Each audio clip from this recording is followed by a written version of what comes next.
राज्यात उच्च रक्तदाबाचे 28 लाख रुग्ण, एप्रिल 2024 पासून 1,67,00,000 नागरिकांची तपासणी, आरोग्य विभागाची माहिती।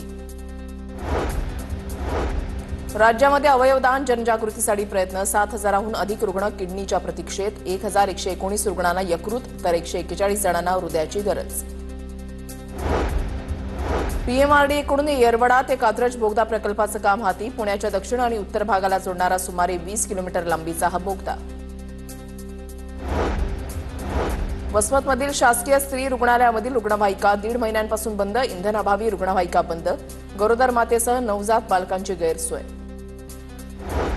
कोल्हापुरात पूर व्यवस्थापन प्रशिक्षण कार्यक्रमाचं आयोजन, यावेळेला आपत्कालीन साहित्याची चाचणी आणि प्रात्यक्षिकं सादर, जिल्हाधिकाऱ्यांकडून प्रात्यक्षिकांची पाहणी।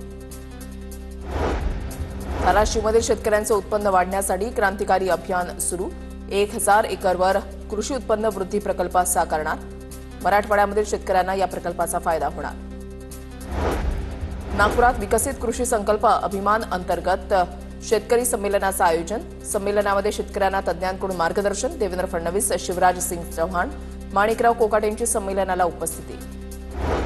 पंढरपुरात स्वाभिमानी शेतकरी संघटनेकडून बैलगाडी शर्यतीचं आयोजन, राज्यामधील नामांकित बैल जोड्यांचा शर्यतीमध्ये सहभाग, बकासूर, देवा, चित्रा, चिक्या, राजा, चिमण्या बैलाला पाहण्यासाठी नागरिकांची गर्दी।